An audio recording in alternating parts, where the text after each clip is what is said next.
மகிமையான தகப்பனே, ஆமே. நன்றி இருந்த உள்ளத்தோடு எல்லாரும் கொஞ்ச நேரம் கத்தை நோக்கி பார்த்து, நல்ல தகப்பனே நன்றியோடு துதிக்கிறோம் அப்பா, அம்மை ஸ்தோத்திரிக்கிறோம். ஆசீர்வாதமான நல்ல மாலை வேளையிலும் திருமுகத்தை நோக்கி பார்க்கிறோம். ஆண்டவரே, உதவி செய்கிற தெய்வம், ஆமேன். இதுவரை பாதுகாத்தீர், இதுவரை வழிநடத்தி வந்தீர் ஆண்டவர். இந்த நாளிலும் ஆமேன் ஆலயங்கள் திறக்கவும் சமூகத்தில் கூடவும் கத்த உதவி செய்ததற்கு நன்றி செலுத்துகிறோம் ஆண்டவரே. ஆமேன். ஒருவனும் பூட்டக்கூடாதபடி திறக்கிறவர், ஆமேன். நன்றி இருந்த உள்ளத்தோடு துதிக்கிறோம் ஆண்டவரே. நீர் திறந்திருக்கிற கிருபைக்காக நன்றி செலுத்துகிறோம் அப்பா. ஆண்டவரே, இந்த நாளிலும் ஆமேன் இருக்கிற நாட்களில் இன்னும் நாங்கள் வைராக்கியமாய் செயல்பட, இன்னும் உங்களுக்கு பிரியமாய் வாழ, ஆண்டவரே இருக்கிற காரியங்களில் நாங்கள் இன்னும் ஆண்டவரே பக்குவப்பட எங்களுக்கு ஒரு விஷயம்படியா எங்கள் ஜெபிக்கிறோம் ஆண்டவரே. நன்றி இருந்த உள்ளத்தோடு துதிக்கிறோம். நீ செய்த கிருபைகளுக்காய் கடந்த மாதங்களெல்லாம் கணிமணி போல பாதுகாத்து வந்தீரே, நமக்கு நன்றி செலுத்துகிறோம் அப்பா. நன்றியோடு துதிக்கிறோம். நன்றி இருந்த உள்ளத்தோடு ஸ்தோத்திரிக்கிறோம் ராஜா. நீ நல்லவர் ஆண்டவர், நீ வல்லவர், நீ கிருபையுள்ளவர், மகிமையான தகப்பன், மகத்துவமான காரியங்களை செய்கிறவர், அபிஷேகத்தினால் நிரப்பி நடத்துகிற தெய்வம் ஆண்டவரே. ஆமேன். கரங்களை பிடித்து ஆண்டவரே, ஆமேன், இடதும் வலதும் சாயாதபடிக்கு என்னை பாதுகாத்து வழி நடத்தி வருகிற நல்ல தகப்பனே, நன்றியோடு துதிக்கிறோம் அப்பா. ஸ்தோத்திரிக்கிறோம். நீ செய்த நன்மைகளுக்காய், நீ செய்த கிருபைகளுக்காய் ஆண்டவரே சமூகத்தில் நாங்கள் நன்றியோடு துதிக்கிறோம். துதிக்க முடியாதபடிக்கு ஆண்டவரே, ஆமேன், வாய்கள் எல்லாம் ஆமேன் திறக்கப்பட உதவி செய்வீராக. ஆமேன். ஆண்டவர் துதிக்க முடியாதபடிக்கு காணப்படுகிற எல்லா காரியங்களும் இயேசுவின் நாமத்தை கடிந்தப்புறப்படுத்துகிறோம் ஆண்டவரே. சிந்தையெல்லாம் கத்தர் விடுதலையாக்குங்க, எண்ணங்கள் எல்லாம் கத்தர் விடுதலையாக்குங்க ஆண்டவரே. கரங்களையும் வாய்களையும் கத்தர் விடுதலையாக்கும்படியாக எங்கள் ஜெபிக்கிறோம் ஆண்டவரே. அப்பா ஆமேன், எல்லா சிந்தைகளும் ஆமேன் இயேசுவின் நாமத்தில் விடுதலையாகட்டும் என்று சொல்லி ஜெபிக்கிறோம். துதிக்கக்கூடிய கிருபைதாங்க ஆண்டவரே, துதிக்கக்கூடிய தயவு தரும்படியாக நாங்கள் ஜெபிக்கிறோம். தடைகள் எல்லாம் கத்தை நீக்கி ஆண்டவரே புதிய பலத்தின் அலை கட்டுவீராக. எல்லாம் ஆயத்தமாக்கத்தக்கதா, எல்லாவற்றையும் விடுவிக்கத்தக்கதான அபிஷேகங்கள் மத்திய கடந்து வரும்படியாக நாங்கள் ஜெபிக்கிறோம் ஆண்டவரே. இந்த துவக்கம் முதல் முடிவரை இந்த கூட்டத்தை கத்தை பொறுப்பெடுத்துக் கொள்வீராக. வந்திருக்க நபர்களை, வரப்போற நபர்களை கத்தை பொறுப்பெடுப்பீராக. எல்லாருக்கும் ஒரு விடுதலையாய் துதிக்க உதவி செய்வீராக, விடுதலையோடு ஆராதிக்க உதவி செய்வீராக. நன்றி ஆண்டவரே. நன்றியோடு துதிக்கிறோம் அப்பா, ஸ்தோத்திரிக்கிறோம். தொடர்ந்து கத்திர பொறுப்படுத்திக் கொள்ளுங்க, வழி நடத்துங்க. எல்லா துதி கன மகிமை அனைத்தும் தருகிறோம் இயேசுவின் மூலம் ஜெபங்களும் பிதாவே. ஆமென், ஆமென், ஆமென். ஹல்லேலூயா. ஒரு சில பாடல்களை பாடி கர்த்தர் நாமத்தை மகிமைப்படுத்தலாம். உண்மையாகவே கர்த்தர் நம்மை ஆமென் முன்குறித்து இந்த நாளில் கொண்டு வந்து சேர்த்தின கிருபைக்கு நன்றி செலுத்தி அவரை ஒரு சில பாடல்களை பாடி கர்த்தர் நாமத்தை மகிமைப்படுத்தலாம்.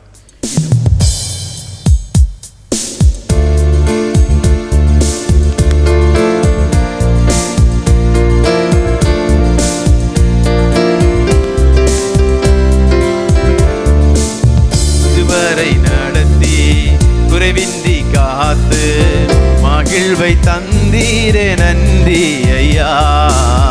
இதுவரை நடத்தி குறைவின்றி காத்து மகிழ்வை தந்தீரே நன்றி ஐயா. தண்ணீரை கடந்தேன், சோதனை ஜெயித்தேன், மதிலை தாண்டினேன் உம்பலத்தால்.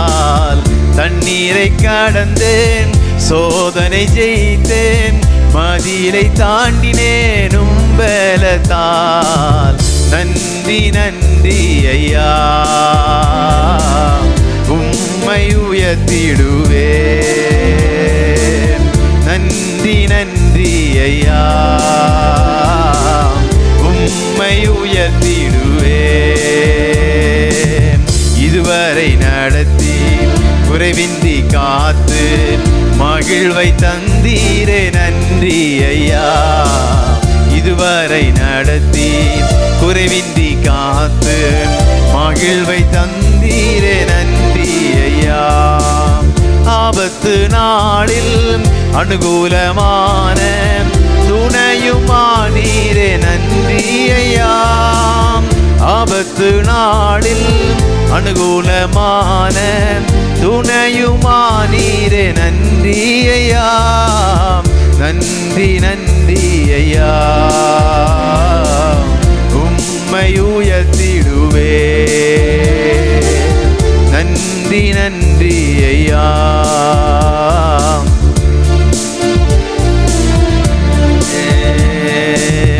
இதுவரை நடத்தி குறைவின்றி காத்து மகிழ்வை தந்தீரே நன்றி ஐயா. இதுவரை நடத்தி குறைவின்றி காத்து மகிழ்வை தந்தீரே நன்றி ஐயா. அபிஷேகம் தந்து வரங்களை ஈந்து பயன்பட செய்தீரே நன்றி ஐயா.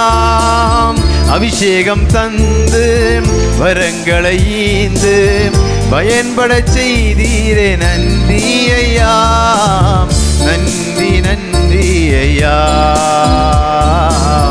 உம்மை உயர்த்திடுவே. நன்றி நன்றி ஐயா, உம்மை உயர்த்திடுவே. இதுவரை நடத்தி குறைவின்றி காத்து மகிழ்வை தந்தீரே. நன்றி ஐயா, இதுவரை நடத்தி குறைவின்றி காத்து மகிழ்வை தந்தீரே. நன்றி ஐயா. கிருபைகள் தந்து ஊழியம் தந்து உயர்த்தி வைத்தீரே. நன்றி ஐயா. கிருபைகள் தந்து ஊழியம் தந்து உயர்த்தி வைத்தீரே. நன்றி ஐயா, நன்றி நன்றி ஐயா. உம்மை உயர்த்திடுவே. நன்றி நன்றி ஐயா.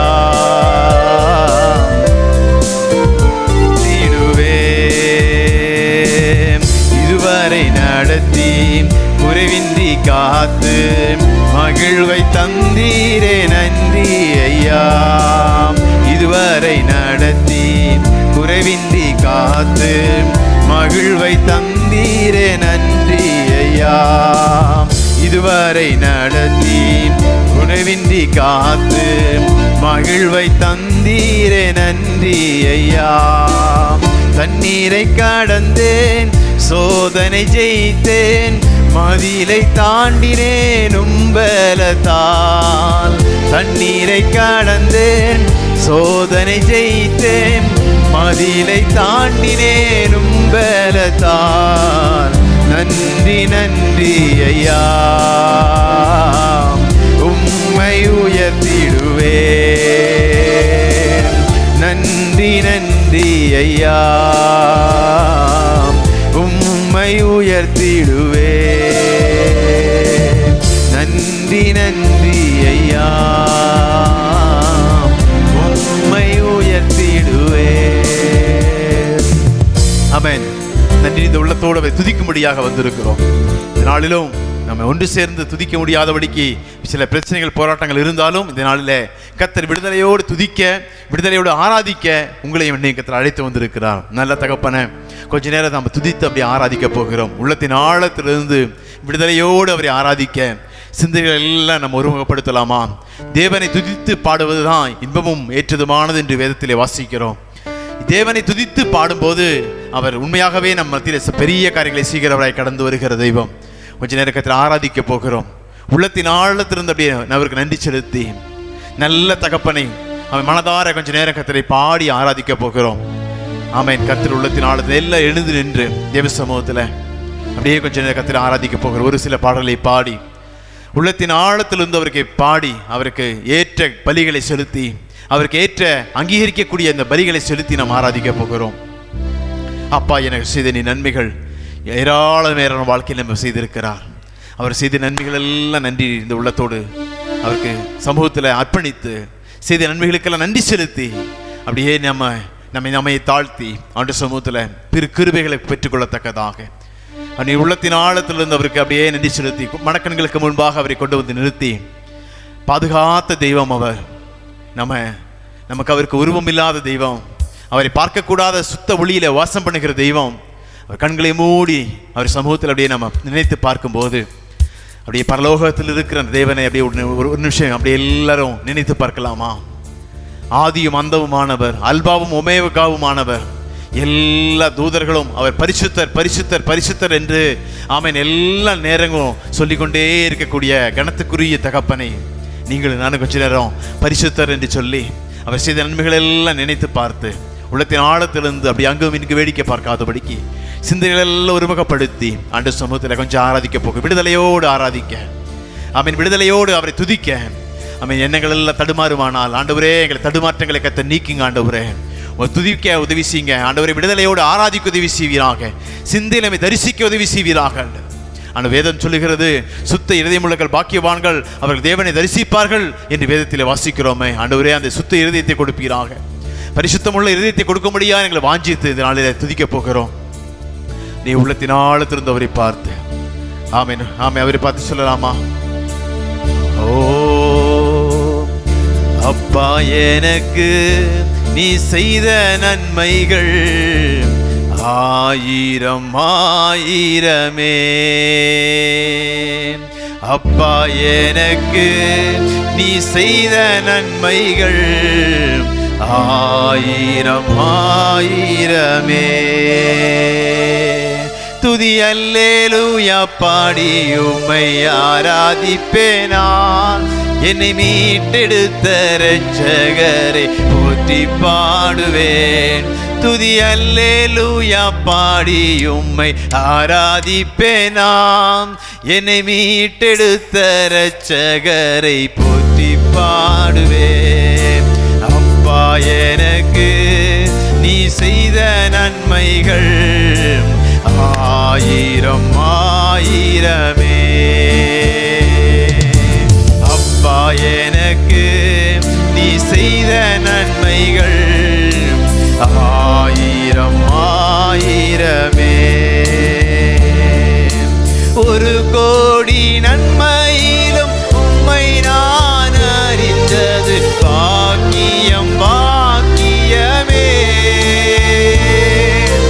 ஒரு கோடி நன்மையிலும் உம்மை நான் அறிந்தது பாக்கியம் பாக்கியமே. துதி அல்லேலூயா பாடி உம்மை ஆராதிப்பேனான். என்னை மீட்டெடுத்த இரட்சகரை போற்றி பாடுவேன்.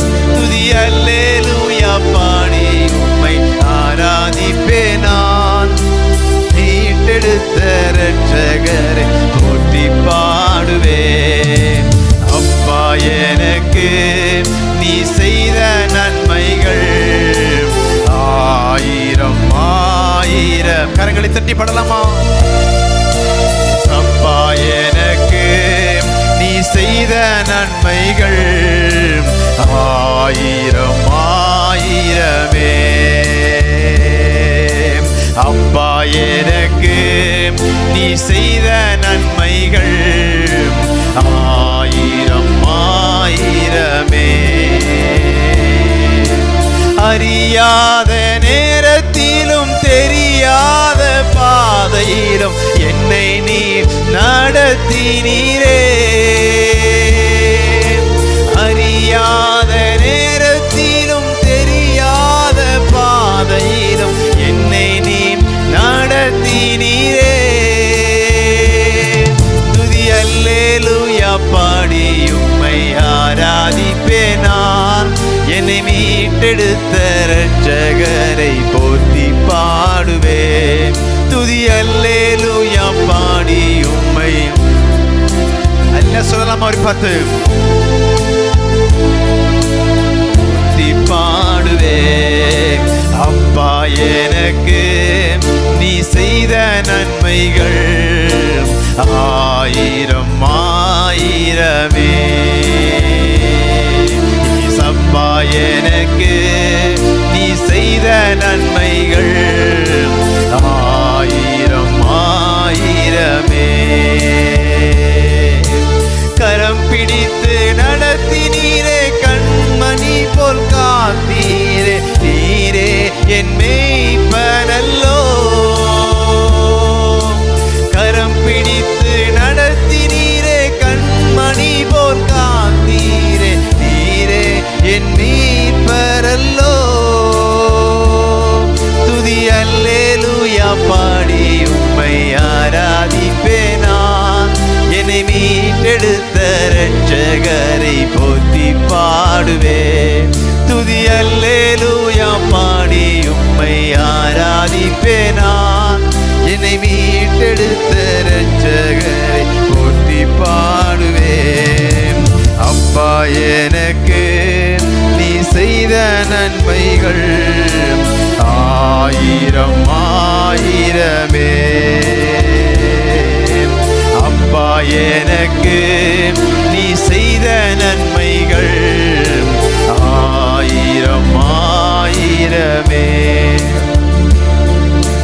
அறியாத நேரத்திலும் தெரியாத பாதையிலும் என்னை நீ நடத்தினீரே.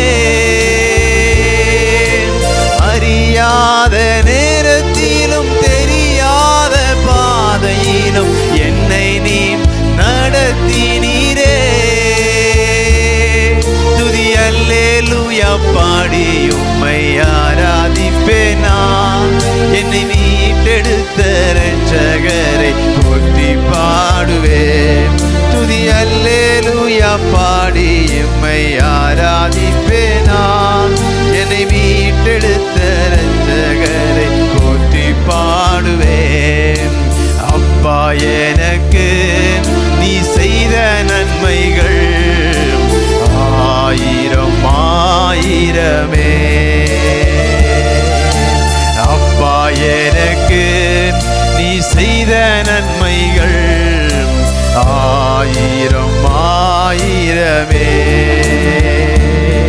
துதி அல்லேலூயா பாடி உம்மை ஆராதிப்பேன் நான். என்னை மீட்டெடுத்த இரட்சகரை போற்றி பாடுவேன். துதி அல்லேலூயா பாடி உம்மை ஆராதிப்பேன் நான். என்னை மீட்டெடுத்த இரட்சகரை போற்றி பாடுவேன். அப்பா எனக்கு நீ செய்த நன்மைகள் ஆயிரம் ஆயிரமே. அப்பா எனக்கு நீ செய்த நன்மைகள் ஆயிரம் ஆயிரமே. அப்பா எனக்கு நீ செய்த நன்மைகள் ஆயிரம் ஆயிரமே. அப்பா எனக்கு நீ செய்த நன்மைகள் ஆயிரம் ஆயிரமே. அப்பா எனக்கு எல்லா செய்த நன்மைகளுக்கு நன்றி செலுத்தி உள்ளத்தின் ஆழத்துடைய உள்ளத்தை பார்த்து அவர் சொல்லலாமா? ஆயிரமே. அப்பா எனக்கு நீ செய்த நன்மைகள் ஆயிரம் ஆயிரமே. அப்பா எனக்கு நீ செய்த நன்மைகள் ஆயிரம் ஆயிரமே. ஆமென்.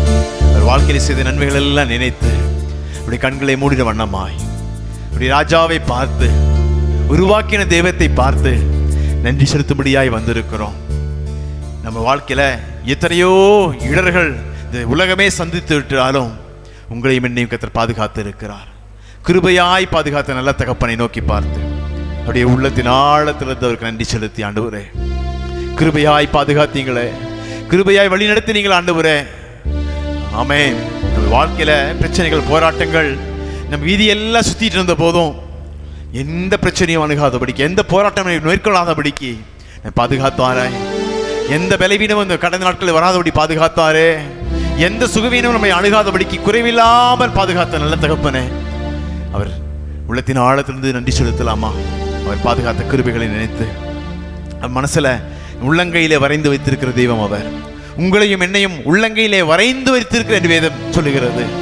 உள்ளத்தின் ஆழத்துல அவர் நம்மை நினைத்து உள்ளங்கையிலே வரைந்து அனுதினமும் நம்மை பாதுகாத்த நல்ல தகப்பனே அப்படியே கொஞ்ச நேரம் ஆராதிக்க போகிறோம். ஜெபசிந்தியோடு சமூகத்துல சொல்லலாமா? எபினேச நீதானையா இதுவரை உதவி நீரே. எபினேச நீதானையா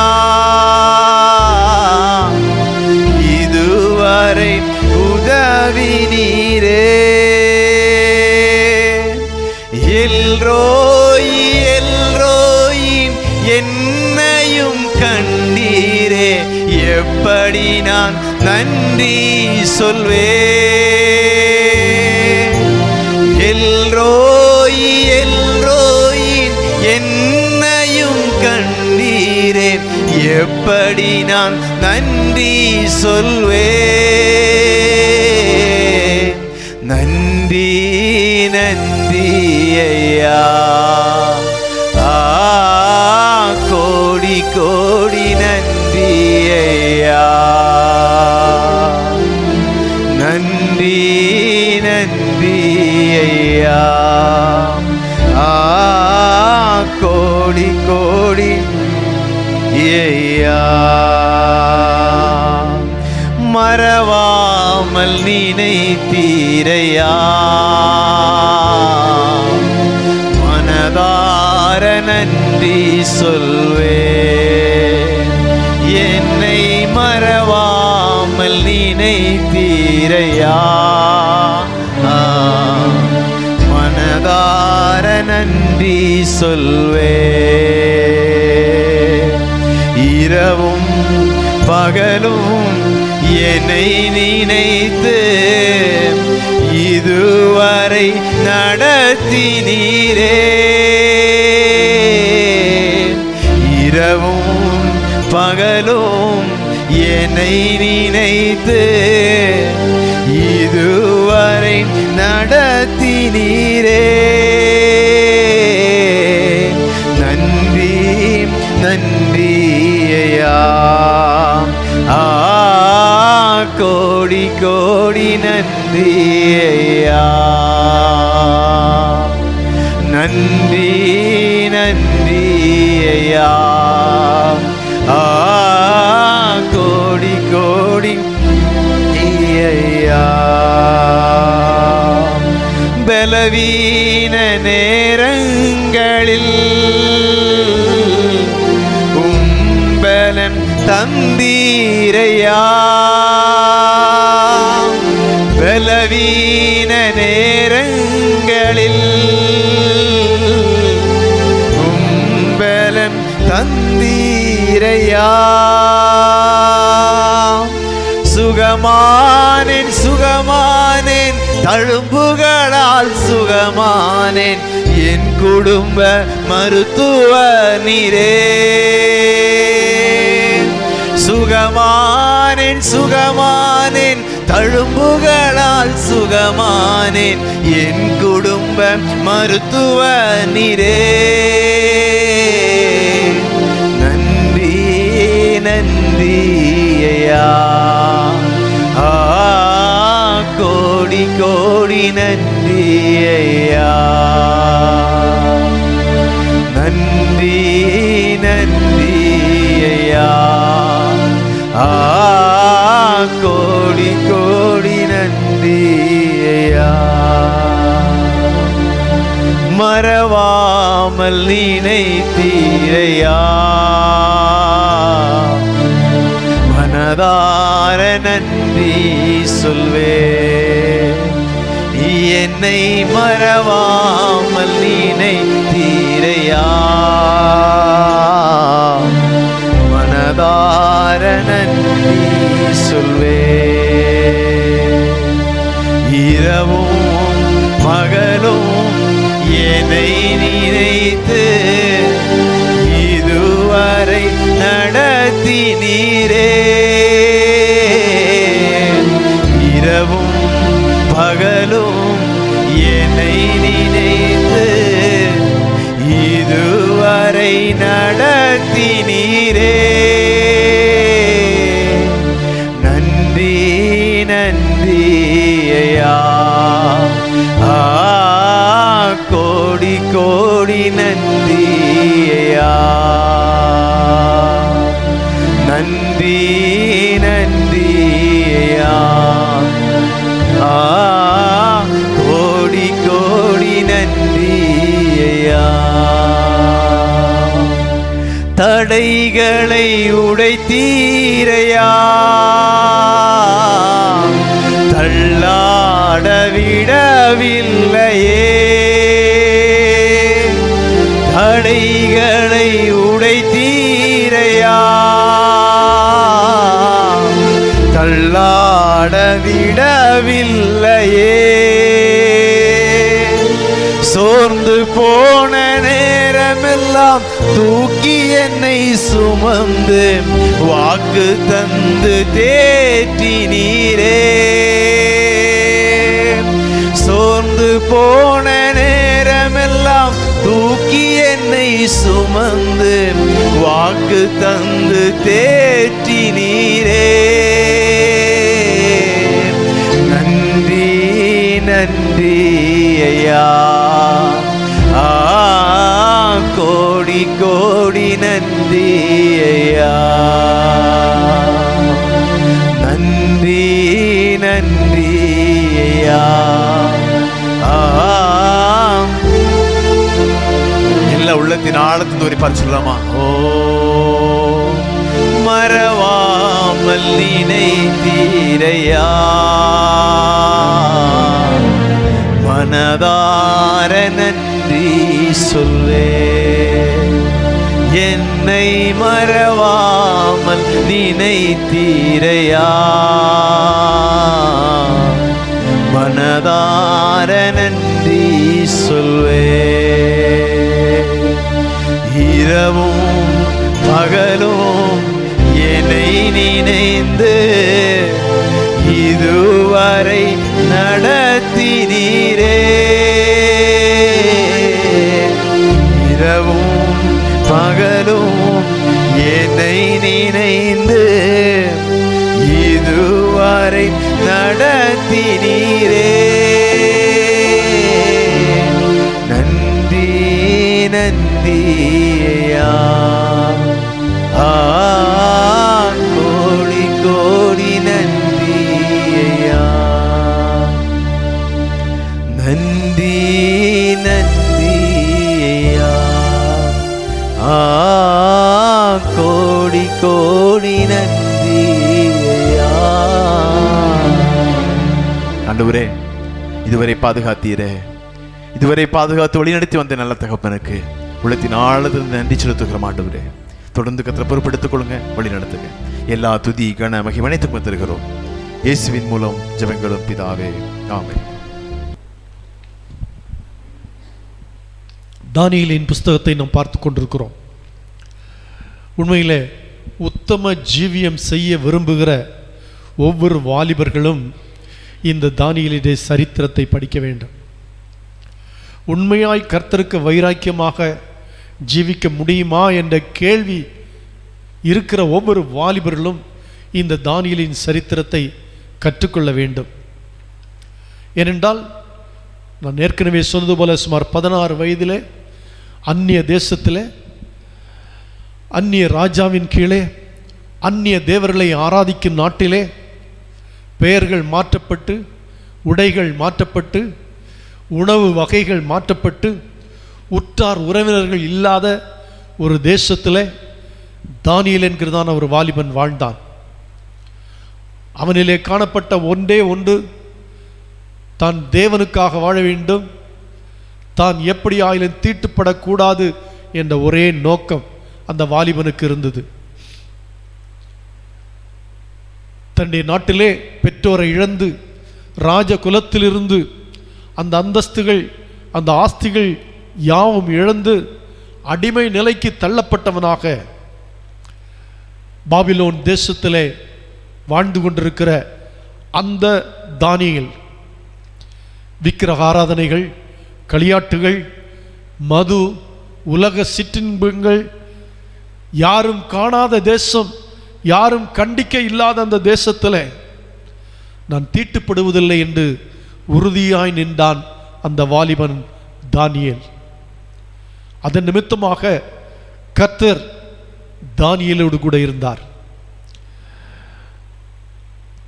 ராஜபோஜனம் வேண்டாம், மனதை மயக்கும் திராட்சரசம் வேண்டாம் என்று சொல்லி உறுதியாயிருந்த அந்த தானியேலுடைய வாழ்க்கையிலே தேவன் கிரியை செய்ய ஆரம்பித்தார். மகாபாபிலோன் என்று வேதம் சொல்லுகிற அந்த வேசிகளின் தலைநகரம் என்று சொல்லப்படுகிற அந்த பாபிலோனிலே தன்னை தூய்மையாய் காத்து கொண்டான் அந்த தானியேல் என்கிற வாலிபன். இன்றைக்கு நம்முடைய வாலிபர்களுக்கு, வாலிப பிள்ளைகளுக்கு எப்படி தங்களுடைய வாலிபத்தை காத்து கொள்வது, எப்படி நேர்மையாய் வாழ முடியுமா, தூய்மையாய் வாழ முடியுமா என்ற கேள்வி ஒவ்வொருவருடைய மனதிலும் இருக்கிறது. அதற்கு ஒரு எடுத்துக்காட்டு தான் தானியேல். பாபிலோனில் கூட ஒருவன் தேவனுடைய பிள்ளையாய் வாழ முடியும் என்றால் நம்முடைய இந்திய தேசத்திலே நிச்சயமாய் வாழ முடியும். ஆகவே தான் சொல்லுகிறேன், ஒவ்வொரு வாலிப பிள்ளைகளும் வாலிப சகோதரர்களும் இந்த தானியேலின் புஸ்தகத்தை திரும்ப திரும்ப வாசிக்கும் போது அந்த வைராக்கியம் தனக்குள்ளே உண்டாகும். தான் தீட்டுப்படக்கூடாது என்பதிலே உறுதியாக இருக்க முடியும். அக்கினியின் உக்கிரத்தை அவிக்க முடியும். சிங்க கெபியிலே போட்டாலும் கர்த்தர் தன்னை பாதுகாப்பார். அக்கினி சூளையிலே போட்டாலும் அக்கினி தன்னை பற்றாது என்று வாலிபர்கள் அறிந்தவர்களாக உறுதியாய் நின்றார்களே. அந்த தானியேலோடு கூட இருந்த அந்த 3 வாலிபர்களும் தங்கள் உத்தமத்தை காத்து கொண்டார்களே. அப்படியானால் நானும் காத்துக்கொள்ள முடியும் என்ற வைராக்கியம் ஒவ்வொரு தேவனுடைய பிள்ளைகளுக்கும் உண்டாகும். ஆகவேதான் வேதத்தை நான் ஏற்கனவே சொன்னது போல இதையெல்லாம் கற்றுக்கொள்வதற்காகத்தான் பழைய ஏற்பாடு நம்முடைய கையிலே கொடுக்கப்பட்டிருக்கிறது. பழைய ஏற்பாட்டிலே வாழ்ந்த பிள்ளைகள் கர்த்தருக்காக வைராக்கியமாய் வாழ்ந்தார்கள். அக்கினி சூளையிலே போடட்டும், சிங்க கெபியிலே போடட்டும், ஆனாலும் நாங்கள் தேவனை விட்டு விலகுவதில்லை என்று உறுதியாக இருந்தார்களே, அவர்களை தேவன் கைவிடவில்லையே என்று நாம் அறிய வேண்டும் என்பதற்காக இந்த தானியேலின் புஸ்தகம், யோசேப்பின் புஸ்தகம் எல்லாம், அங்கே யோசேப்பின் சரித்திரம் எல்லாம் எழுதி வைக்கப்பட்டிருக்கிறது. ஆகவே உயிருக்கே ஆபத்து என்ற போதிலும் கூட எடுத்த தீர்மானத்திலே உறுதியாக இருந்தார்கள் சாத்ராக், மேஷாக், ஆபேத்நேகோ என்கிறதான அந்த வாலிபர்கள். பதவியை அவர்கள் நாடவில்லை, உயர்வை அவர்கள் நாடவில்லை. ஆனால் பதவியும் உயர்வும் அவர்களை தேடி வந்தது. ஏனென்றால் கர்த்தருக்காக வைராக்கியமாயிருந்தார்கள். ஹல்லேலூயா. கடைசியிலே ராஜா தானியேலின் காலடியிலே கிடந்தார், சாஷ்டாங்கமாய் வணங்கினார். ஏன் தெரியுமா? கர்த்தர் தானியேலுக்குள் இருந்தார். அப்படியே ஆண்டவர் தானியேலுக்குள் இருந்தார்.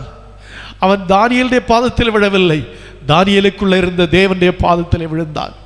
தானியேலின் தேவனே தேவன், சாத்ராக், மேஷாக், ஆபேத்நேகோ என்பவரின் தேவனே தேவன் என்று சொல்லி அந்த ராஜா அவளுடைய பாதத்தில் விழ காரணமாயிருந்தது அவர்கள் காண்பித்த பக்தி வைராக்கியம், அவர்கள் காண்பித்த தீர்மானம், அவர்களுக்குள்ளே இருந்த உறுதி.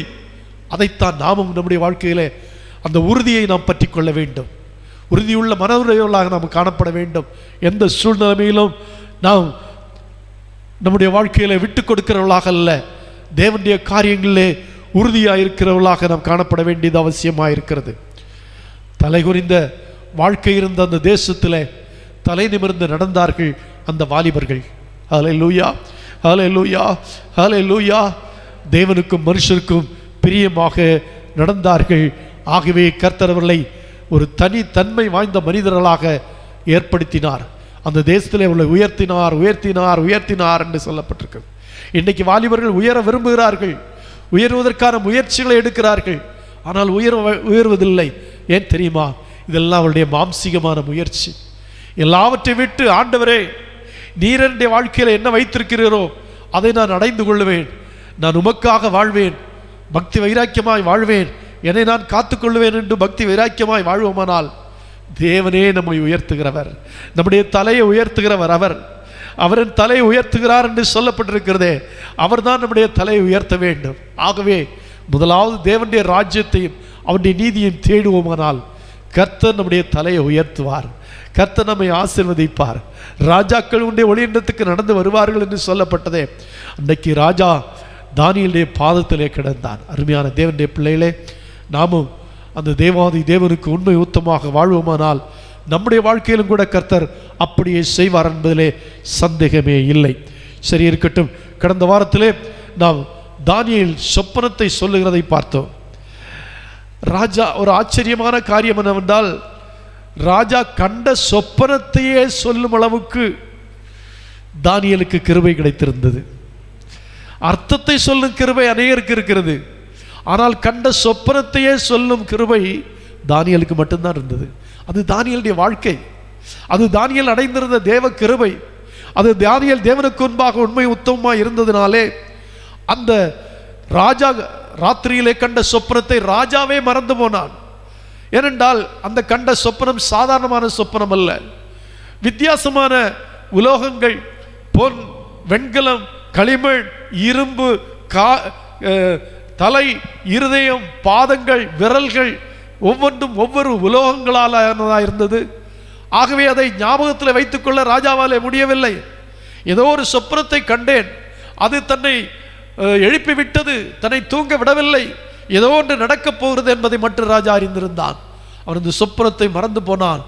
ஆனால் அந்த சொப்பனத்தை கூட சொல்லும் அளவுக்கு தானியேல் தேவ கிருபை பெற்றிருந்தான். ஹல்லேலூயா, ஹல்லேலூயா. நாமும் அருமையான தேவனுடைய பிள்ளைகளே, தேவன் நமக்கு அநேக கிருபைகளை தருவார். ராஜாக்களுடைய மனதை தொடும் அளவிற்கு, மற்ற மனிதனுடைய மனதை தொடும் அளவிற்கு கர்த்தர் நம்முடைய வாழ்க்கையில கிருபைகளை தருவார்.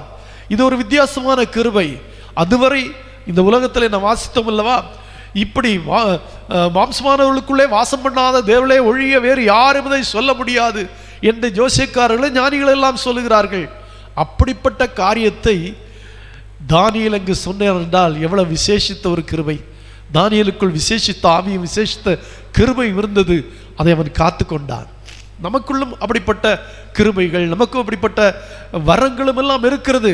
அதை நம்ம காத்து கொள்ளுகிறதில்லை, அதை நம்ம வெளிப்படுத்துகிறதில்லை, அதை நம்ம ஆண்டவருடைய சமூகத்தில் வைத்து ஜெபித்து அதனுடைய உண்மையான அர்த்தத்தை நம்ம தேடுகிறதில்லை. நமக்கு தெரியும், ராஜா சொப்பனம் கண்டு அந்த சொப்பனத்தின் அர்த்தத்தை சொல்லாதவன் இல்லாத போது எல்லாரையும் கொண்டு விடும்படியாக ராஜா அங்கே ஒரு கட்டளை பிறப்பித்தார். எவ்வளவு பயங்கரமான காரியம் பாருங்கள். அப்படியானால் ராஜா மிகவும் கடுமையாக இருந்தான். யாரும் தன்னை ஏமாற்றக்கூடாது என்பதிலே அவன் உறுதியாக இருந்தான். அருமையான தேவனுடைய பிள்ளைகளே, அந்த சொப்பனத்தை தானியேல் ஜெபித்து பெற்றுக்கொண்டான். உங்களுக்கு தெரியும் இந்த சம்பவம், நான் கடந்த வாரத்தில் அதை சொன்னேன். ராஜா இந்த கட்டளையை பிறப்பித்தார். கட்டளை பிறப்பித்த போது அதை குறித்து கேள்விப்பட்ட தானியேல் ராஜாவிடத்தில் போய் தவணை பெற்றான். தவணை பெற்று, ஆண்டவரே, ராஜாவே, அதை சொல்லுவதற்கு எனக்கு தவணை கொடும் என்று சொன்னான். ராஜா தவணை கொடுத்தான். வீட்டில் வந்து தன்னுடைய மற்ற நண்பர்களோடு கூட சேர்ந்து ஜெபித்தான். இரவிலே அவனுக்கு சொப்பனம் வெளிப்படுத்தப்பட்டது. அல்லேலூயா. கூடி ஜெபிக்கிறது என்ற ஆசீர்வாதம் அதுதாங்க. தானியேல் தனியாய் ஜெபிக்கவில்லை. அந்த 3 வாலிபர்களையும் சேர்த்து கொண்டு இந்த இக்கட்டான சூழ்நிலைமையிலே இந்த சொப்பனம் நமக்கு வெளிப்படுத்தப்பட வேண்டும் என்று அந்த 4 வாலிபர்களும் ஜெபித்தார்கள். கூடி ஜெபிக்கிறதன் பலன் ஏராளம்.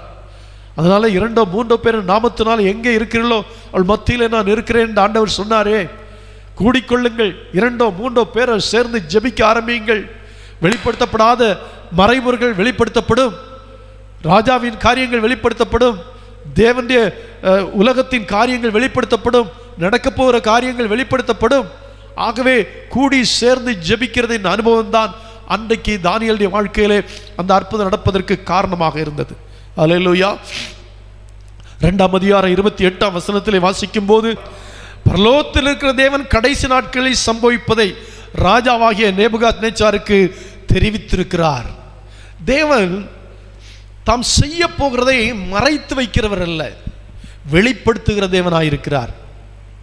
அதை இந்த நாட்களிலே நேபுகாத்நேச்சாருக்கு தேவன் வெளிப்படுத்தினார்.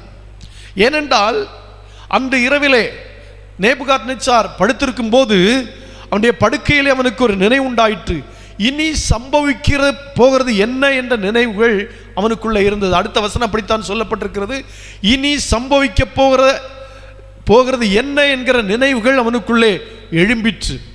இனி என்ன நடக்க போகுது, இப்படியெல்லாம் உலகத்தில் நடக்கிறது, இனி என்ன நடக்க போகிறது என்கிறதான நினைவுகள் அவனுக்கு எழும்பின உடனே தேவன் அவனுக்கு அந்த காரியங்களை வெளிப்படுத்த ஆரம்பித்தார். அப்பொழுது மறைபொருள்களை வெளிப்படுத்துகிறவர் சம்பவிக்க போகிறதை உமக்கு தெரிவித்தார். நம்ம படுக்கும்போது நாளைக்கு என்ன நடக்குங்கிறத யோசிக்கிறோமா? நாளைக்கு என்ன நடக்கும்? நமக்கு இன்றைக்கு வேலை முடிஞ்சது, படுத்தோம், தூங்கினோம், அவ்வளோதான். பாருங்க, இந்த ராஜாவுக்கு இனிமேல் சம்பவிக்க போகிறது என்ன என்கிற நினைவுகள் எழும்பிற்று. நம்முடைய வாழ்க்கையிலும் எதிர்காலத்தை குறித்த நினைவுகள் நமக்கு இருக்கணும். அப்போது தேவன் நமக்கு அதை வெளிப்படுத்துவார். அல்லேலூயா, அல்லேலூயா. நிறைய பேர் எதிர்காலத்தை குறித்து எதுவும் நினைக்கிறது இல்லை. நாளைக்கு என்ன நடக்குதோ நடக்கட்டும். இல்லை, இங்கே நேபுகாத்நேச்சாருக்கு நான் இனிமேல் சம்பவிக்க போகிறது என்ன என்கிற நினைவுகள் அவனுடைய உள்ளத்தில் எழும்பிற்று. அப்பொழுது தேவன் அதை அவனுக்கு வெளிப்படுத்தினார் என்று சொல்லப்பட்டிருக்கிறது. ஆகவே நமக்கும் எதிர்காலத்தில் நடக்க போகிற காரியங்களை குறித்த காரியங்களை தேவன் நமக்கு வெளிப்படுத்துவார். நேபுகாத்நேச்சாருக்கு கர்த்தர் வெளிப்படுத்தினார் என்றால் நமக்கு வெளிப்படுத்த மாட்டாரா? கண்டிப்பாக வெளிப்படுத்துவார். சரி, இருக்கட்டும். அதை சொன்ன உடனே தானியேல் ஒரு காரியத்தை அங்கே செய்கிறார் பாருங்க. 2ஆம் அதிகாரம் 30ஆம் வசனத்தில், உயிரோடு இருக்கிற எல்லாரை பார்க்கலும் எனக்கு அதிக ஞானம் உண்டென்பதினாலே அல்ல, அர்த்தம் ராஜாவுக்கு தெரிய வரவும் உம்முடைய இருதயத்தின் நினைவுகளை நீர் அறியவும் இந்த மறைபொருள் எனக்கு வெளியாக்கப்பட்டது. தன்னை தாழ்த்துகிற ஒரு மனுஷனை பாருங்களேன். எனக்கு உயிரோடு இருக்கிற எல்லாரை பார்க்கல ஞானம் இருக்கிறது என்பதனாலே அல்ல, அர்த்தம் ராஜாவுக்கு தெரிய வரணும், உம்முடைய இருதயத்தின் நினைவுகளை நீர் அறியணுங்கிறதுக்காக ஆண்டவர் இந்த மறைபொருளை எனக்கு வெளிப்படுத்தி இருக்கிறார் என்று சொல்லி இங்கே அவர் சொல்லுகிறதை பார்க்கிறோம். தன்னை தாழ்த்த, அந்த வசனத்தின் முதல் பகுதியை பார்த்தீங்கன்னா தன்னை தாழ்த்துறாரு. அந்த வசனத்தின் கடைசியில் ஆண்டவரை உயர்த்துறாரு. அல்லேலூயா, அல்லேலூயா. இந்த மறைபொருள் எனக்கு வெளியாக்கப்பட்டது என்று சொல்லுகிறார். அப்படியானா நம்முடைய வாழ்க்கையில நாம் நம்மை தாழ்த்தி ஜெபிக்கிற வேளையிலே கர்த்தர் நமக்கு பெரிய காரியங்களை செய்வார். சரி, இருக்கட்டும்.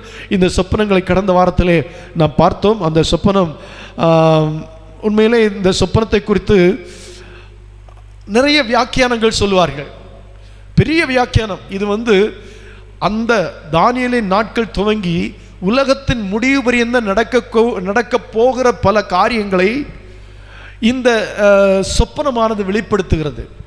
இப்போ நம்ம அந்த சொப்பனத்தை குறித்து பார்க்கவில்லை, நம் தானியேலை குறித்து தான் பார்த்து வருகிறோம். ஒரு நாளில் நிச்சயமாக இந்த சொப்பனத்திலே சொல்லப்பட்ட இந்த உருவத்தை குறித்து நம்ம ஒரு நாள் பார்க்கலாம். ஏன்னா அது ரொம்ப ஆழமான அர்த்தம் கொண்டது. அதிலே அதான நடக்க போகிற அநேக எதிர்காலத்தில் நடக்க போகிற அநேக காரியங்களை குறித்து அந்த சொப்பனம் விளக்கமாக சொல்லி இருக்கிறது. சரி, இன்றைக்கு இப்போ சொப்பனத்தை சொன்ன அந்த தானியேல் சொப்பனத்தின் அர்த்தத்தையும் சொல்லுகிறான். 2ஆம் அதிகாரம் 37ஆம் வசனத்திலிருந்து வாசிக்கிற வேளையிலே அங்கே சொல்லப்பட்டிருக்கிறது, ராஜாவே நீர் ராஜாதி ராஜாவாயிருக்கிறீர், பரலோகத்தின் தேவன் உமக்கு ராஜரீகத்தையும் பராக்கிரமத்தையும் வல்லமையும் மகிமையும் அருளினார். சகல இடங்களிலும் உள்ள மனுபுத்திரரையும் வெளியின் மிருகங்களையும் ஆகாய்த்து பறவைகளையும் அவர் உமது கையில் ஒப்புக்கொடுத்து உம்மை அவைகளெல்லாம் ஆளும்படி செய்தார். பொன்னான அந்த தலை நீரே. அர்த்தம் சொல்றாரு. இப்போ தலையெல்லாம் எப்படி இருக்குதா? பொன். அந்த பொன்னான தலை நீரே என்று சொல்லுறார். என்றால் சகல இடங்களில் உள்ள மனுபுத்திரையும் வெளியின் மிருகங்களையெல்லாம் ஆகாய்த்து பறவைகளெல்லாம் அந்த நேபுகாத்நேச்சாருடைய கரத்திலே ஆண்டவர் கொடுத்து அதை ஆளும்படி செய்திருக்கிறாரே, அந்த பொன்னான தலை நீரே என்று சொல்லுகிறார். விளக்கம் சொல்றாரு பாருங்க. அந்த விளக்கத்தை சொல்லப்போனா நேபுகாத்நேச்சாருக்கு 2 காரியம் உறுதியாக தெரிஞ்சது. ஒன்று, சொப்பனத்தை சொல்லுகிறான். 2வது, சொப்பனத்தின் அர்த்தமும் சரியாக இருக்கிறது என்பதை அங்கே ராஜா புரிந்து கொண்டார். அல்லேலூயா. அந்த பொன்னான அந்த தலை நீரே, உமக்கு பிறகு உமக்கு கீழ்த்தரமான வேறு ராஜ்யம் தோன்றும். நேபுகாத்நேச்சாருடைய அந்த அரசாட்சிக்கு பிறகு வேறு கீழ்த்தரமான வேறொரு ராஜ்யம் தோன்றும். பின்பு பூமியை எல்லாம் ஆண்டு கொள்ளும் வெண்கலமான 3ஆம் ராஜ்யம் எழும்பும். 1, 2, 3, 4 என்று ராஜ்யங்கள் எழும்ப போகிறதை குறித்து அங்கே தானியேல் விளக்கமாக சொல்லுகிறான். 3வது ராஜ்யம் வெண்கலமான 3ஆம் ராஜ்யம் ஒன்று எழும்பும் என்று சொல்லுகிறார். 4வது ராஜ்யம் 40ஆம் வசனத்திலே சொல்லப்பட்டிருக்கிறது, இரும்பை போல உரமாயிருக்கும் ஒரு ராஜ்யம் எழும்பும் என்று சொல்லுகிறார். அல்லேலூயா. 4வது ராஜ்யம் இரும்பை போல உரமாயிருக்கும். இரும்பு எல்லாவற்றையும் எப்படி நொறுக்கி சின்னவனமாக்குவதோ அப்படியே இது நொறுக்கி போடுகிற இரும்பை போல அவைகளெல்லாம் நொறுக்கி தகர்த்து போடும் என்று சொல்லுகிறார். இது 4வது ராஜ்யம். 41ஆம் வசனம் சொல்லுகிறது, பாதங்களும் கால் விரல்களும் பாதி குயவனின் களிமண்ணும் பாதி இரும்புமாயிருக்க நீர் கண்டீரே, அந்த ராஜ்யம் பிரிக்கப்படும். ஆகிலும் களிமண்ணோட இரும்பு கலந்திருக்க நீர் கண்டபடியே இரும்பின் உறுதியில் கொஞ்சம் அதிலே இருக்கும். இதுதான் இது விளக்கமாக அந்த உருவத்தை நம்ம பார்க்க வேண்டும். அதை நம்ம பின்னால் பார்ப்போம். இப்போது நம்ம தொடர்ந்து பார்த்து கொண்டு வருவோம். கால்கள் பாதி இரும்பும் பாதி களிமண்ணுமாயிருந்தது. ஏனென்றால் அந்த ராஜ்யம் ஒரு பங்கு உரமும் ஒரு பங்கு நெரிசலுமாயிருக்கும். நீர் இரும்பை களிமண்ணோடே கலந்ததாக கண்டீரே, அவர்கள் மற்ற மனுஷரோடைய சம்பந்தம் கலந்திருப்பார்கள். ஆகிலும் இதோ களிமண்ணோட இரும்பு கலவாது போல அவர்கள் ஒருவரோடு ஒட்டி கொள்ளாதிருப்பார்கள். இரும்பும் களிமண் என்ன செய்யாது? ஒட்டி கொள்ளாது. அதை அப்புறம் விளக்கமாக பார்க்கலாம். அந்த ராஜாக்களின் நாட்களிலே என்ன நடக்குங்கிறத கடைசியில் சொல்றார் பாருங்க. அந்த ராஜாக்களின் நாட்களிலே பரலோகத்தின் தேவன் என்றென்றைக்கும் அழியாத ஒரு ராஜ்யத்தை எழும்ப பண்ணுவார். இதுதான் முடிவு. பரலோகத்தின் தேவன் என்றென்றைக்கும் அழியாத ஒரு ராஜ்யத்தை எழும்ப பண்ணுவார். அந்த ராஜ்யம் வேறே ஜனத்துக்கு விடப்படுவதில்லை என்று சொல்லி தேவனுடைய ராஜ்யம், அந்த பரலோக ராஜ்யத்தின் அந்த மேன்மையான காரியத்தை கடைசியிலே கொண்டு வந்து அங்கே முடிக்கிறதை பார்க்கிறோம். அல்லேலூயா.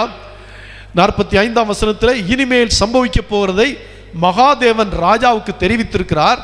சொப்பனமானது நிச்சயம், அதன் அர்த்தம் சத்தியம் என்றார்.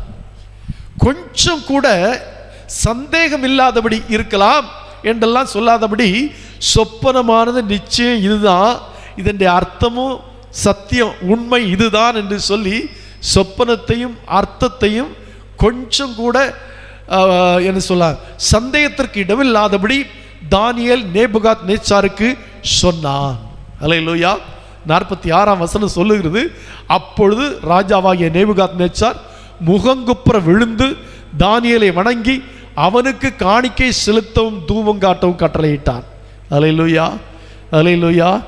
தேசத்திலிருந்து அடிமையாய் கொண்டு வரப்பட்ட ஒரு மனிதன் தேவனுக்காக வைராக்கியமாய் நின்றபடியினாலே இப்போ என்ன நடக்கிறது? ராஜாவாகிய நேபுகாத் நேச்சார் முகங்குப்புற விழுந்து தானியேலை வணங்கும் அளவுக்கு தானியேலை கர்த்தர் உயர்த்தினார். அல்லேலூயா. வைராக்கியமாய் நிற்கிற தேவனுடைய பிள்ளைகளுடைய வாழ்க்கையிலே இது நடக்கும். யார் யார் தேவனுக்காக வைராக்கியமாய் நிற்கிறார்களோ அவளுடைய வாழ்க்கையிலே கர்த்தர் இவ்விதமான காரியத்தை செய்வார். சரி, இருக்கட்டும். இப்போ இன்றைக்கு இங்கே நான் சொல்ல போகிற காரியம் என்னவென்றால், நீங்கள் எப்பவுமே இந்த சந்தர்ப்பத்தை முதல்ல தானியேலுக்கு கொடுக்கப்படவில்லை. தானியேலுக்கு இந்த சந்தர்ப்பம், இந்த அர்த்தத்தை சொல்லும் சந்தர்ப்பம் கொடுக்கப்படுவதற்கு முன்பதாக அந்த தேசத்துள்ள ஞானிகளுக்கும் ஜோசியருக்கும் கல்தேயருக்கும் மற்றவர்களுக்கும் தான் இந்த அர்த்தத்தை சொல்லும்படியான ஸ்லாக்கியம் அல்லது சந்தர்ப்பம் அளிக்கப்பட்டது. தானியேலுக்கு அளிக்கப்படவில்லை.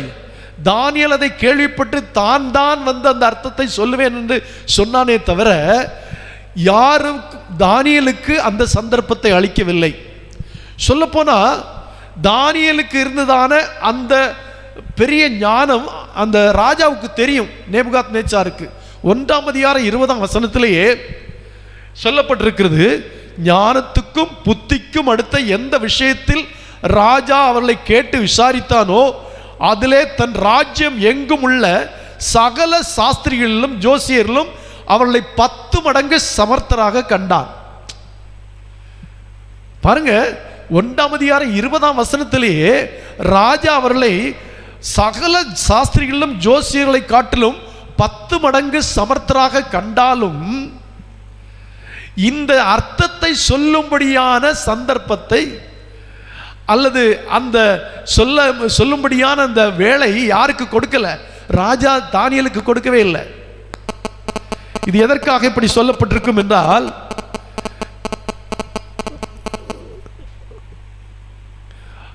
சரியாக புரிந்து கொள்ளுங்கள். ஹல்லேலூயா.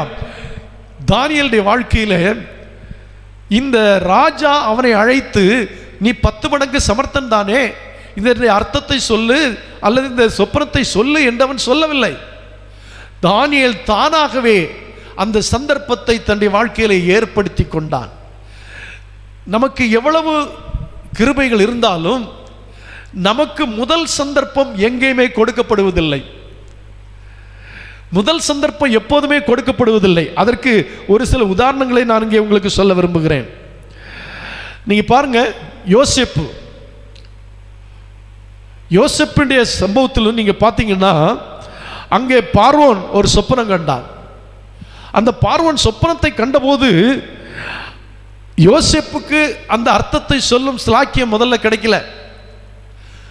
அந்த எகிப்திலே உள்ள ஞானிகளுக்கும் ஜோசியக்காரர்களுக்கும் தான் அந்த சந்தர்ப்பம் முதல்ல கொடுக்கப்பட்டது.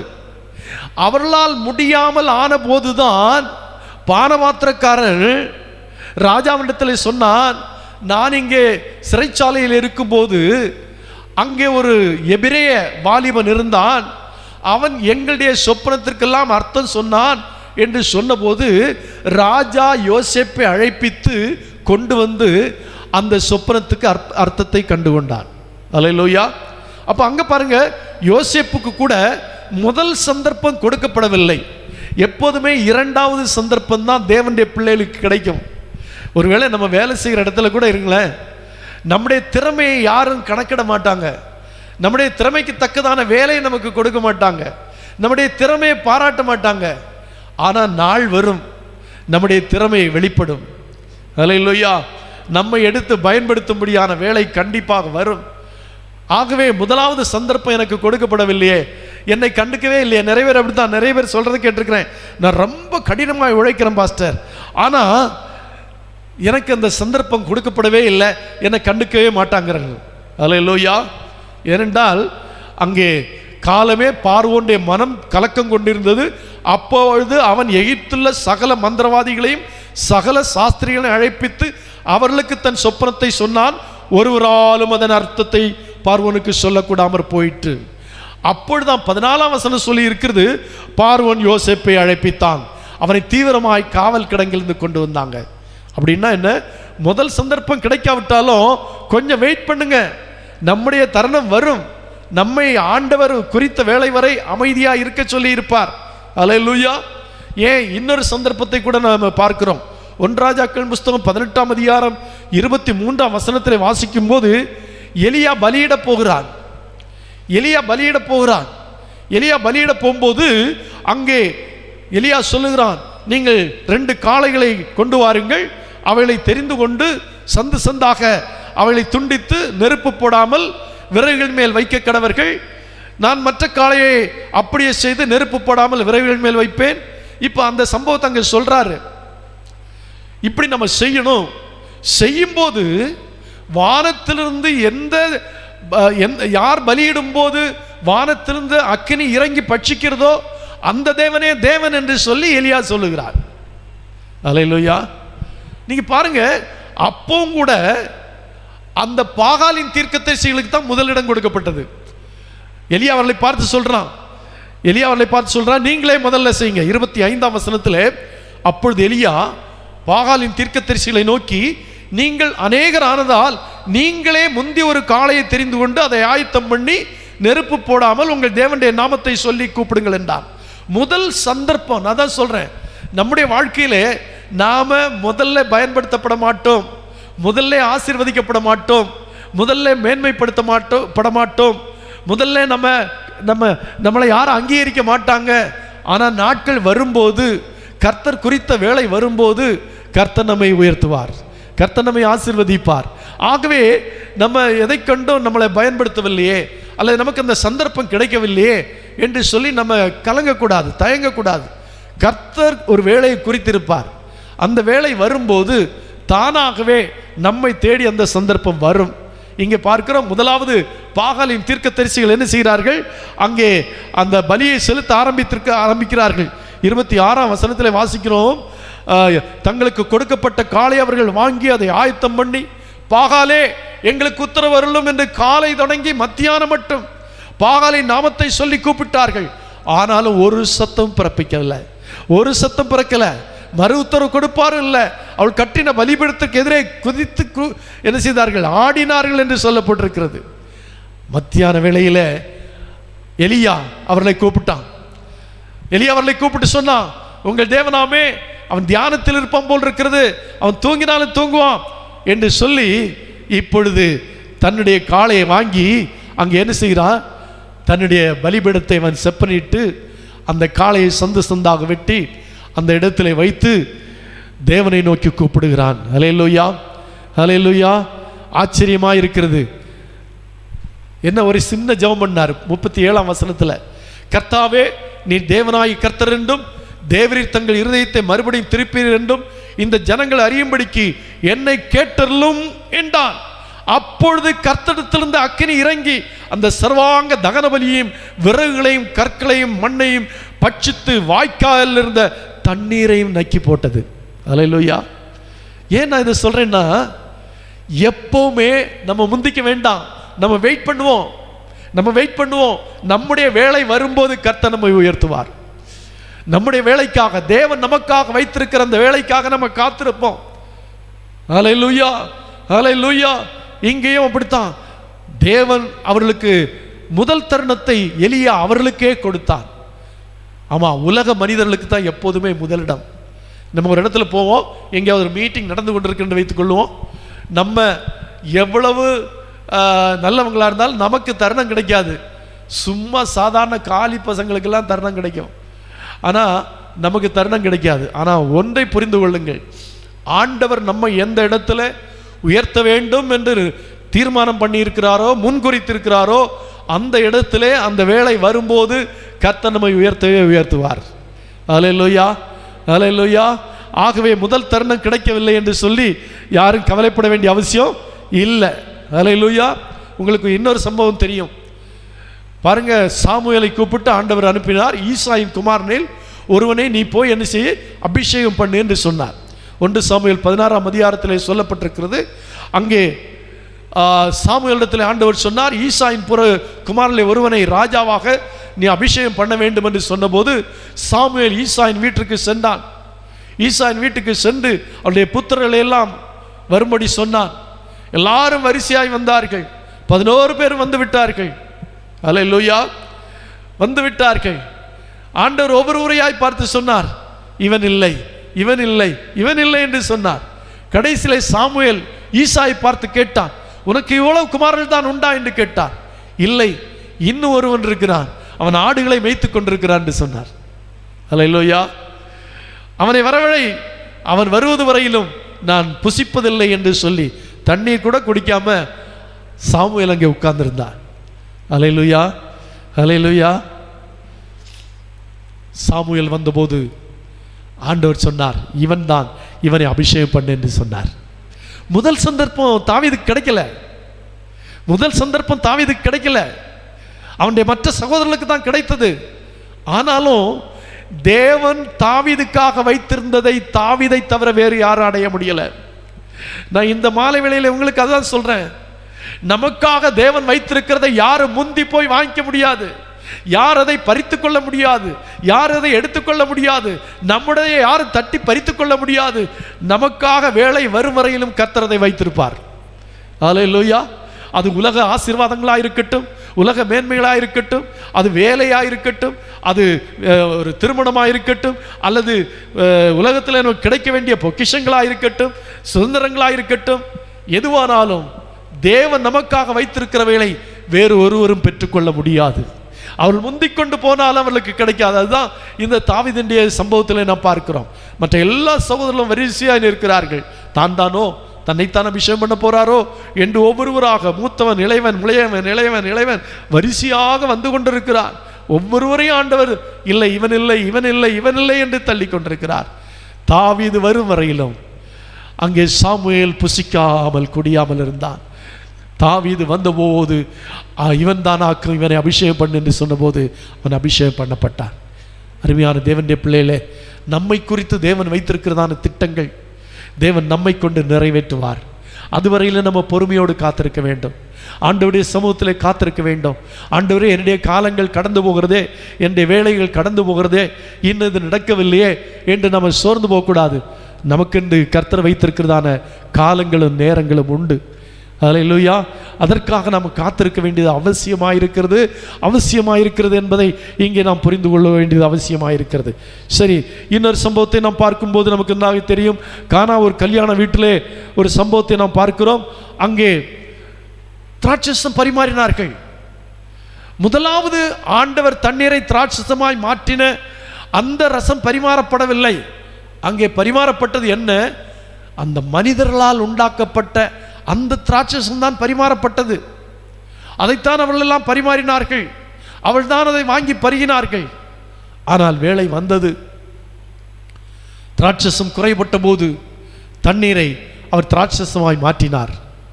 அந்த தண்ணீர், திராட்சரசமாய் மாற்றப்பட்ட தண்ணீர் எவ்வளவு ருசியுள்ளதாக இருந்தது என்று அன்றைக்கு அவர்கள் எல்லாம் பாராட்டினார்கள். இன்றைக்கு அந்த ருசியை யாரும் மறக்க முடியவில்லை, மறுக்க முடியவில்லை. காரணம் என்ன? தேவன் தம்முடைய நாமத்தை மையப்படுத்தும்படியாக குறித்திருக்கிறதான வேலை, குறித்திருக்கிறதான காரியம் வரும் வரையிலும் நாம் அமைதியாக, பொறுமையாக அந்த வேலைக்காக, அந்த காரியத்திற்காக காத்திருப்போமானால் நிச்சயமாக அந்த காரியத்தின் மூலமாக கர்த்தருடைய நாமம் மையப்படும், நம்முடைய வாழ்க்கையில் அது மிக மகிழ்ச்சிக்குரிய காரியமாக இருக்கும். அல்லேலூயா. அந்த கானா ஒரு கல்யாண வீட்டிலே அவர்கள் அன்றைக்கு பெற்ற அந்த சந்தோஷம், அவர்களுடைய காலாகாலங்கள் சந்ததிகளாக அந்த சந்தோஷத்தை அவர்கள் அடைந்திருப்பார்கள். அல்லேலூயா. அருமையான தேவனுடைய பிள்ளைகளே, உங்களுடைய வீட்டிலும் உங்களுடைய குடும்பங்களிலும் உங்களுடைய தனிப்பட்ட வாழ்க்கையிலும் இருக்கிற குறைகளை நிறைவாக்கும்படியாக ஆண்டவர் இதுவரை அற்புதம் செய்யாவிட்டால் அவருடைய அற்புதம் செய்யும் வேளை வந்திருக்கிறது. அல்லேலூயா, அல்லேலூயா. அது வரும், கண்டிப்பாக வரும். உங்களுடைய வாழ்க்கையில் தேவன் உங்களுக்கென்று நியமித்திருக்கிற பங்கை ஒருவரும் பெற்றுக்கொள்ள முடியாது. அதை நீங்களும் நானும் மட்டும்தான் பெற்றுக்கொள்ள முடியும். ஆனால் அதை பெற்றுக்கொள்ளும் வரையிலும் நம் ஆண்டவருடைய சமூகத்தில் காத்திருக்க வேண்டியது அவசியமாயிருக்கிறது. ஆகவே நாம் புறக்கணிக்கப்படும் போது, அல்லது நாம் தள்ளப்படும் போது, அல்லது நாம் பிறருடைய கவனத்தை ஈர்த்து கொள்ள முடியாமல் இருக்கும்போது நாம் எந்த காரியத்தை குறித்தும் சோர்ந்து போகக்கூடாது. கர்த்தர் எனக்காக ஒரு நல்ல காரியத்தை வைத்திருப்பார். கர்த்தர் எனக்காக ஒரு சிறந்தவற்றை வைத்திருப்பார். கர்த்தர் எனக்காக மேன்மையானதை வைத்திருப்பார். அவர் தம்முடைய பிள்ளைகளுக்கு ஒரு காலம் குறைவானதை கொடுக்கிறதில்லை. நீங்கள் யோசித்து பாருங்கள். ஒவ்வொரு சம்பவங்களாக நீங்கள் வேதத்தில் ஒவ்வொரு சம்பவங்களை வாசித்து பார்க்கும்போது நீங்கள் அங்கே புரிந்து கொள்ள முடியும். தேவன் தம்முடையவர்களுக்காக செய்த அனைத்து காரியங்களும் மேன்மையான காரியங்களாகவே இருந்தது. குறைவான காரியங்கள் இருந்ததே இல்லை. தேவன் செய்கிற காரியங்கள் மேன்மையானவைகளாகவே இருந்தது. ஹல்லேலூயா, ஹல்லேலூயா, ஹல்லேலூயா. இவ்வளவு ருசியுள்ள ரசத்தை எங்கே வைத்திருந்தீர்? இவ்வளவு ருசியான ரசத்தை எங்கே வைத்திருந்தீர்? ஆமா, ஆச்சரியம். அந்த பந்தி பரிமாறுகிறவனுக்கு ஆச்சரியம். அவன் இதுவரை இப்படிப்பட்ட ரசத்தை அவன் பருகினதில்லை, கண்டதில்லை. இவ்வளவு ருசியான ரசம் வைக்கப்பட்டிருந்தது. ஆமா, பொறுமையோடு காத்திருந்த போது தேவனுடைய அற்புதம் அங்கே விளங்கிற்று. அருமையான தேவனுடைய பிள்ளைகளே, இங்கே நான் உங்களுக்கு சொல்ல விரும்புகிற காரியம் என்னவென்றால், இந்த சொப்பனத்தின் காரியத்திலிருந்து நான் அதை கொஞ்சம் விலகி வந்தேன். பட் என்ன சொல்ல விரும்புகிறேன் என்றால், நமக்காக தேவன் வைத்திருக்கிறது யாரும் முந்திக்கொண்டு பெற்றுக்கொண்டு போய்விட முடியாது. நாமும் தாமதமாக கர்த்தர் நமக்கு செய்ய மாட்டார். கர்த்தர் ஏற்ற வேளையிலே செய்கிற தேவன். ஹல்லேலூயா, ஹல்லேலூயா. ஏற்ற வேளையிலே அதை நமக்கு வாய்க்க பண்ணுவார். நம்முடைய வாழ்க்கையில் அந்த அற்புதம் கண்டிப்பாக நடக்கும். ஹல்லேலூயா, ஹல்லேலூயா. ஆகவே முதலிடம் மற்றவர்கள் பெற்றுக்கொள்வார்களோ, என்னை விட அவர்கள் முந்திக் கொண்டிருக்கிறார்களே, என்னை விட அவர்கள் ஆசீர்வதிக்கப்பட்டிருக்கிறார்களே, என்னை விட அவர்கள் நன்றாக இருக்கிறார்களே, என்னை விட அவர்கள் எல்லாவற்றிலும் சிறந்தவர்களாக இருக்கிறார்களே என்று ஒரு காலம் நினைக்காதீங்க. உங்களுக்கான சிறந்ததை கர்த்தர் இனியே தரப்போகிறார். உங்களுக்காக சிறந்தவற்றை கர்த்தர் வைத்துக் கொண்டிருக்கிறார். அதை ஒருவரும் தட்டி பறித்து கொள்ள முடியாது. அதை ஒருவரும் எடுத்துக்கொள்ள முடியாது. அதை கர்த்தர் உங்களுக்கென்றே பிரத்யேகமாக வடிவமைத்திருக்கிறார். நிச்சயமாக ஒவ்வொன்றும் யூனிக் என்று சொல்லுவார்கள். தேவன் நமக்காக செய்து வைத்திருக்கிற ஒவ்வொரு காரியங்களும் தனித்தன்மை வாய்ந்ததாக இருக்கிறது. ஏனென்றால் ஒவ்வொருவருக்கும் தனித்தன்மையான காரியங்கள் தேவைப்படுகிறது. எல்லாருக்கும் ஒரே மாதிரியான காரியத்தை யாரும் விரும்புறதில்லை. இங்கே இருக்கிற எல்லாருக்கும் நான் ஒரு பரிசு பொருளை கொடுக்கிறேன் என்று வைத்துக் கொள்வோம். எல்லாருக்கும் ஒரே மாதிரியாக கொடுத்தா அது என்ன இருக்காது? அது ஒரு சந்தோஷமானதாக இருக்காது. ஒவ்வொருவருக்கும் வித்தியாசமானதை கொடுப்போமானால் எல்லாருக்கும் எனக்கு இது கிடைச்சிது, எனக்கு அது கிடைச்சிது, இதில் இது இருக்குது, அது இருக்குது என்று சொல்லி என்ன சந்தோஷப்படுவார்கள். எல்லாரும் யுனிக், அதாவது தனித்தன்மை வாய்ந்து எதிர்பார்க்கிறார்கள். ஆண்டவர் ஒவ்வொருவருக்கும் தனித்தன்மை வாய்ந்த மேன்மையான ஆசீர்வாதங்களை ஆண்டவர் உண்டு பண்ணி கொண்டிருக்கிறார். அல்லேலூயா, அல்லேலூயா. அது சொப்பனத்துக்கு அர்த்தம் சொல்லுதலா இருக்கலாம், ஒருவருக்கு ஜெபிக்கிறதா இருக்கலாம், ஒருவருக்கு சத்தியத்தை சொல்லுகிறதா இருக்கலாம், ஒரு அற்புதம் செய்கிறதா இருக்கலாம். எந்த காரியமாக இருந்தாலும் தனித்தன்மை வாய்ந்த காரியத்தை கர்த்தர் உங்களுக்காக ஆயத்தப்படுத்தி கொண்டிருக்கிறார். அதை சீக்கிரத்திலே நீங்கள் பெற்றுக்கொள்வீர்கள். யாரும் அதை பறித்து கொள்ள முடியாது. அல்லேலூயா, அல்லேலூயா. எல்லா ஜோசியர்களும் சூனியக்காரர்களும் எல்லாரும் முந்திக் கொண்டார்கள். தாங்கள் தான் அதை பெற்றுக்கொள்வோம். ராஜாவுக்கு இடத்திலே நல்ல பேர் வாங்க வேண்டும், ராஜாவிடத்திலிருந்து எனது பொற்கிழி என்று சொல்வார்கள், அந்த தங்க நாணயங்களை தாங்கள் பெற்றுக்கொள்ள வேண்டும், ராஜாவிடத்திலே நல்ல பேர் வாங்கி கொள்ள வேண்டும் என்று எல்லாரும் முந்தி போனார்கள். ஒருவருக்கும் கிடைக்கல. ஏனென்றால் அது தானியேலுக்காக கர்த்தர் வைத்திருந்தார். அல்லேலூயா. ஆகவே தானியேல் அதை பெற்றுக்கொண்டான். ராஜா தானியேலுடைய பாதத்தில் விழுந்து வணங்கி தானியேலின் தேவனே தேவன் என்று சொல்லத்தக்கதாக கர்த்தர் காரியங்களை மாறுதலாய் முடிய பண்ணினார். என்றால் உங்களுக்காகவும் தேவன் வைத்திருக்கிற விசேஷித்த நன்மைகள் உண்டு. உதிக்கிற ஒன்றை ஒளியின்றத்துக்கு ராஜாக்கள் நடந்து வருவார்கள் என்று சொல்லப்பட்ட வேத வார்த்தையை நாம் வாசிக்கிறோம் அல்லவா? இப்பொழுது பாருங்கள், அந்நிய தேசத்திலிருந்து அடிமையாய் கொண்டு வரப்பட்ட தானியேலுடைய பாதத்தில் 127 நாடுகளுக்கு அதிபதியான ஒரு ராஜா வீழ்ந்து கிடக்கிறான். தேவனுடைய மகிமையான காரியத்தை பாருங்க. வந்தது அடிமையாகத்தான், கொண்டு வரப்பட்டது அடிமையாகத்தான். ஆமாம், பேர் மாற்றினான், ஊரை மாற்றினான், உடலை என்ன அவனுடைய வஸ்திரங்களை மாற்றினான், எல்லாவற்றையும் மாற்றினான். ஆனால் அவனுடைய உள்ளத்தை மாற்ற முடியலை. தானியேலின் உள்ளத்தை ராஜாவால் மாற்ற முடியலை. பேரை மாற்றி விட்டான், உடையை மாற்றி விட்டான், அடையாளத்தை மாற்றி விட்டான், எல்லாம் மாற்றி விட்டான். ஆனால் அவனுடைய உள்ளத்தை மட்டும் மாற்ற முடியலை. இதுதான் தேவை. நம்முடைய உள்ளத்தை யாரும் மாற்றக்கூடாது. ஆண்டவருக்காக நாம் வைத்திருக்கிறதான அந்த வைராக்கியமான சிந்தைகளையும் வைராக்கியமான அந்த உறுதியான தீர்மானங்களையும் ஒருவனும் மாற்றக்கூடாதா இருந்தால் உங்கள் காலடியிலே உங்கள் எதிரிகள் வீழ்ந்து கிடப்பார்கள். உங்கள் காலடியிலே உங்களை பகைக்கிறவர்கள் வீழ்ந்து கிடப்பார்கள். உங்கள் காலடியிலே சத்துருக்கள் வீழ்ந்து கிடப்பார்கள். உங்களுக்கு எதிராய் நிற்பவர்கள் உங்கள் காலடியிலே வீழ்ந்து கிடப்பார்கள். உங்களுடைய உள்ளம் மட்டும் ஆண்டவருக்காக வைராக்கியமாக நின்று யாரும் அதை மாற்றக்கூடாதபடி உறுதியாக இருப்பீர்களானால் தேவன் உங்களுடைய வாழ்க்கையில் அப்படிப்பட்ட மகிமையான காரியங்களை செய்வார். தானியேலுடைய வாழ்க்கையிலே செய்த தேவன் உங்களுடைய வாழ்க்கையிலும் செய்வார் என்றால் நம்முடைய தேவன் தானியேலின் தேவன். ஹல்லேலூயா, ஹல்லேலூயா. நாம் தைரியமாக சொல்ல முடியும், தானியேலின் தேவன் என்னுடைய தேவன், தானியேலுக்கு செய்தது எனக்கும் செய்வார். ஹல்லேலூயா, ஹல்லேலூயா. எப்படி தானியேலை கர்த்தர் பாதுகாத்தாரோ, எப்படி தானியேலுக்கு இந்த விதமான அற்புதங்களை எல்லாம் செய்தாரோ, அதையே என்னுடைய வாழ்க்கையிலும் செய்வார் என்று உறுதியாக இருப்பீர்களானால் உங்களுடைய வாழ்க்கையிலும் கர்த்தர் தானியேலுடைய வாழ்க்கையிலே செய்த அற்புதங்களையும் அடையாளங்களையும் உங்களுடைய வாழ்க்கையிலும் நிச்சயமாக செய்வார். கண்களை மூடி ஜெபிப்போம்.